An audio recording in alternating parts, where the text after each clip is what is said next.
subscribers for another edition of Heads Up. Money Shot here with Neil Davis. Neil, very good morning to you. And what a week it was last week for you. You're probably still on a high.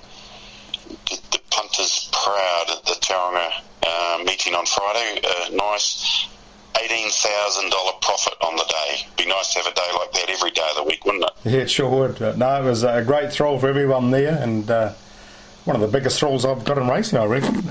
You're betting with other people's money, and it's always, you feel guilty if you lose it, obviously, but it was just great the way she won, and the highlight to me too was George Simon's call. Ruby Amani, race 7. Yeah. To the roar of the Punters Club. Well, we did spruik it pretty heavily on last week's edition, so hopefully a few of the subscribers listened early and got the chocolates then. But those horses that are coming back in grade, she was back to a rating 65, having raced in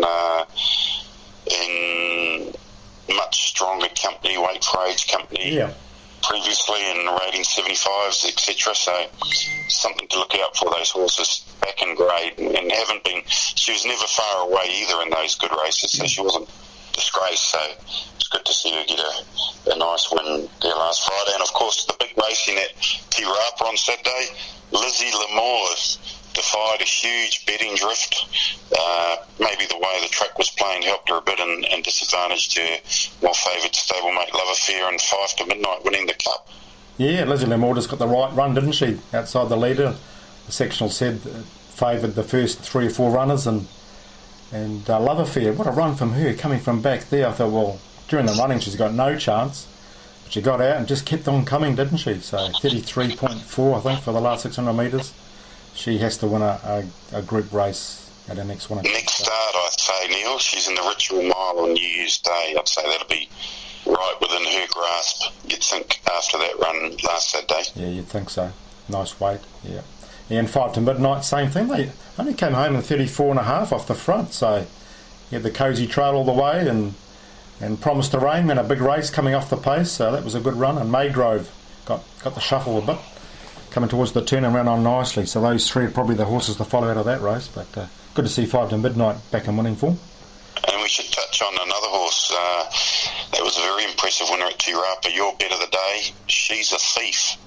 That was like taking wheat off a blind chuck, wasn't it?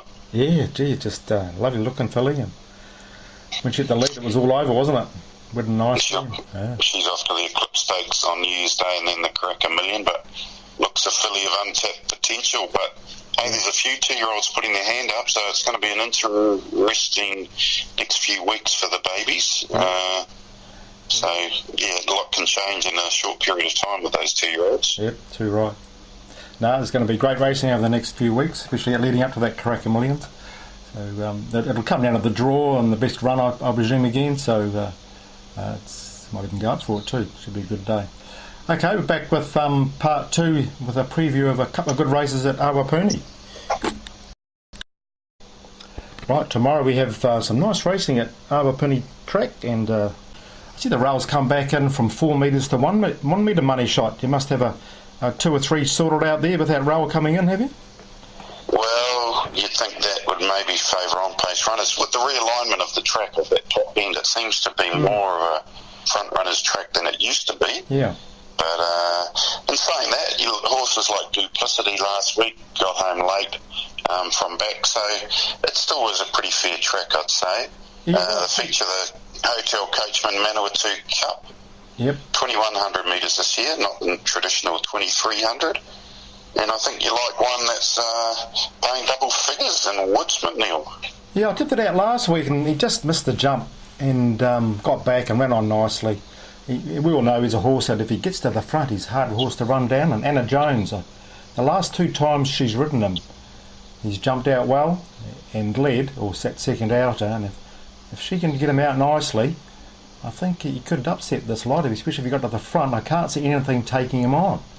And we've got, what we got here? We've got All in Vogue will go forward, but going by her last run, she wouldn't try and take the lead off Woodsman, but just depends on the start. So, what are you keen on? Well, I respect Woodsman, that's for sure, but I'll I'll stick with All in Vogue. She certainly had a good patch of form now.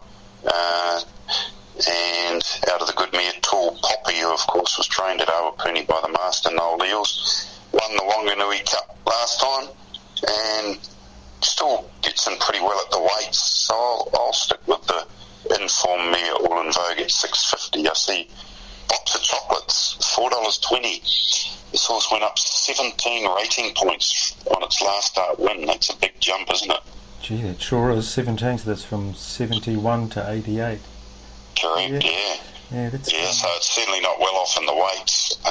No, he's not. So I wouldn't be backing it at $4.20, despite it being impressive last week. And Clarify, a horse I know you've liked in past times, Neil, but I know he won last start at Ellerslie, but a bit of a step up in class from that rating 75 benchmark race. Yeah, just doesn't seem to, just not for me. He was in a purple patch of form this time last year in the Dunstan, but hasn't really delivered much since then, in my opinion. Yeah, he's been disappointing, hasn't he, until he won there, but didn't beat a lot, and this is, as you say, a lot harder.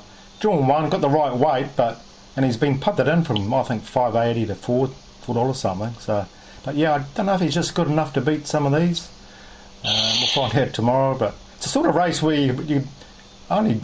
when I look at it, I always think, which horse is going to come last? You look at a couple there and you think, they'll come last, but there's nothing else you could sort of knock out of the race with much confidence. Exactly, it's a very even lineup, that's for sure. Yeah. Unfortunately, the next race we're previewing, the Kamada Park Manawatu Challenge Stakes, has been robbed of a bit of interest with the scratchings of Cowie, especially in Amarula, down to a field of 7. Splurge now the $2.10 favourite ahead of Scapolo and Hard Merchandise, who is still in both that race and race 2, so I don't know which way Gary Vile will go, but Splurge at $2.10, just beaten by Highflyer last time. Up to Wait for Age Company.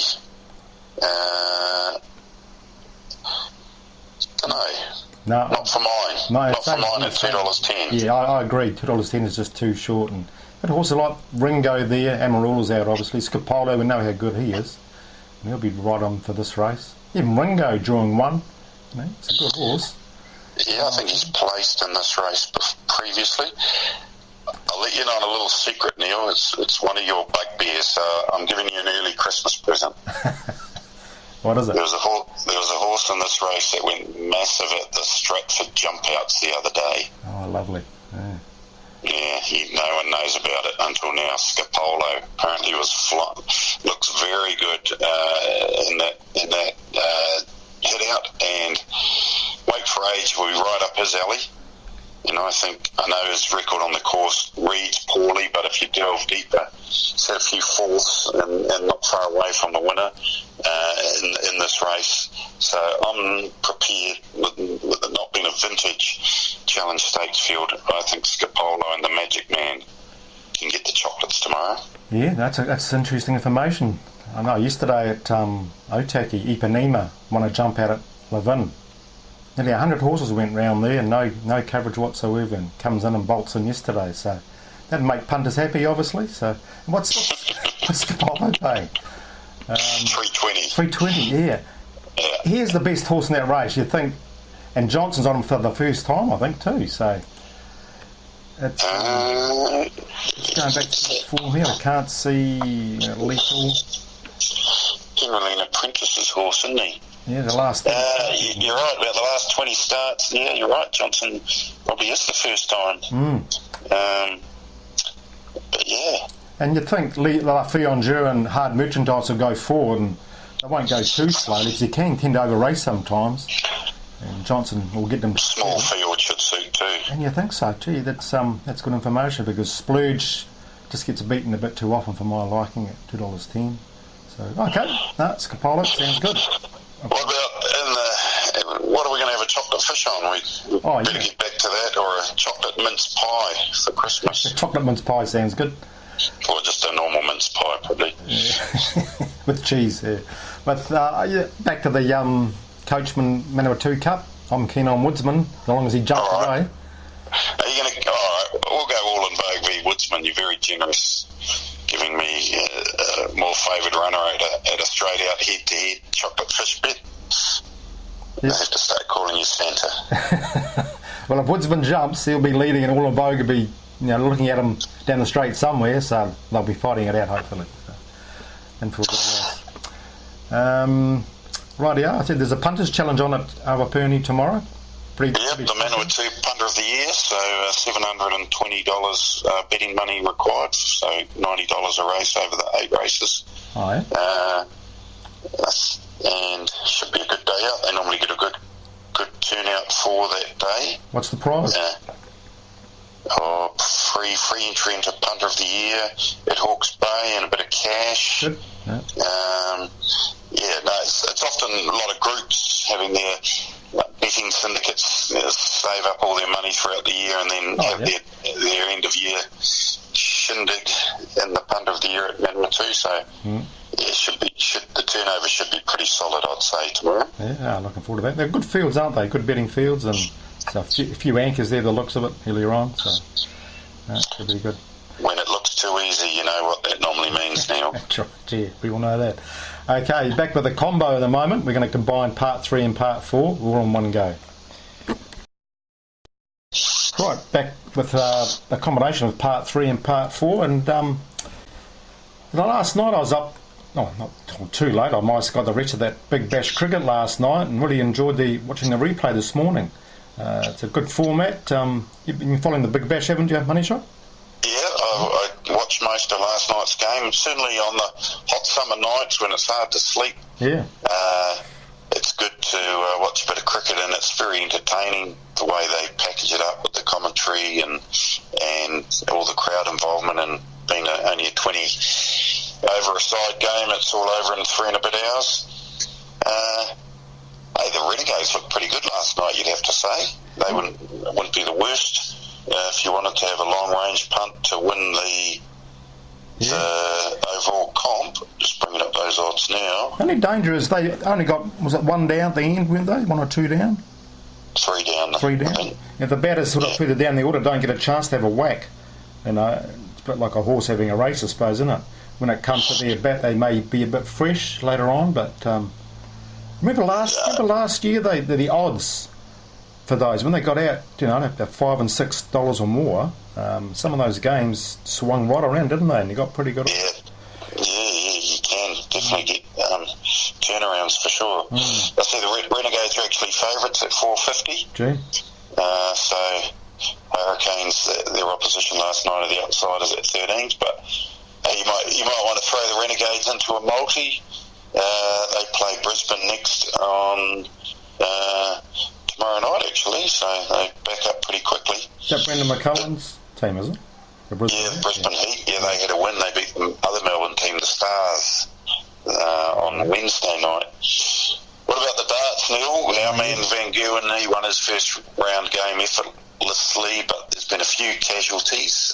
A few of the seeded players are packed up already and gone home, so certainly more upsets than you'd normally expect in the first round, that's for sure. But hey, early days yet, but I'm quite happy to stay on Van Gerwen. I think he'll deliver a late Christmas present for us on that when he wins the final on about the 3rd of January. That was great.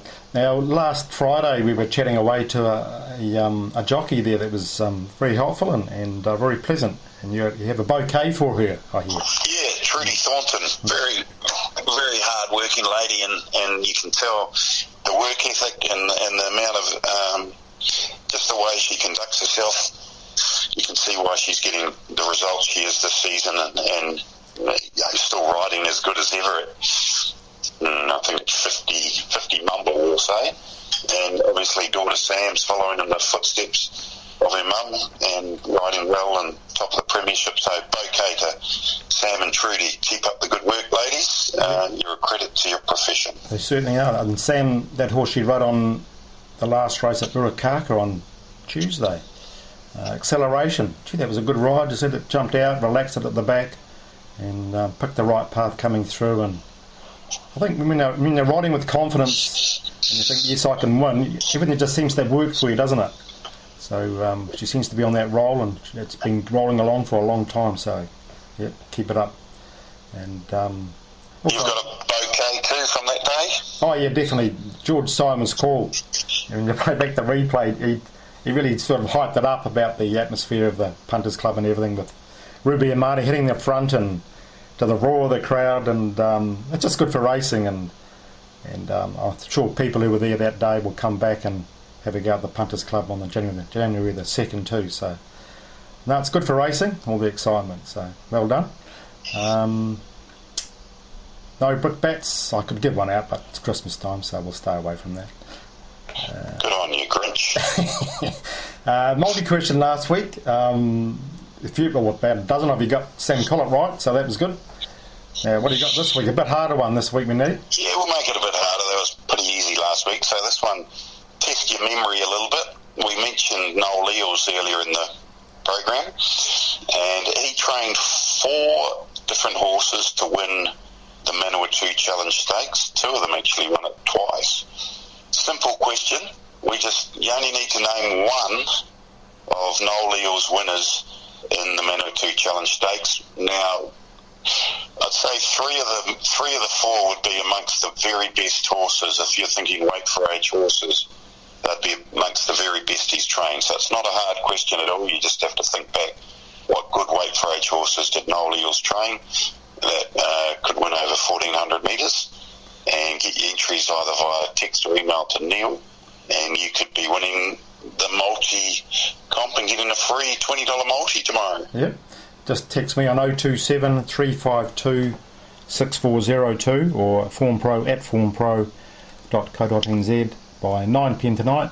And if there's more than one, which there should be, my wife will draw out the lucky person out of the bowl.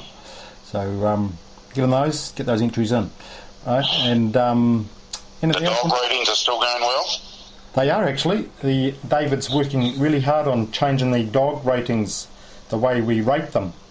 Is going to be all changed, and it's going to be a real big improvement. And I'm looking forward to seeing how it all works out actually.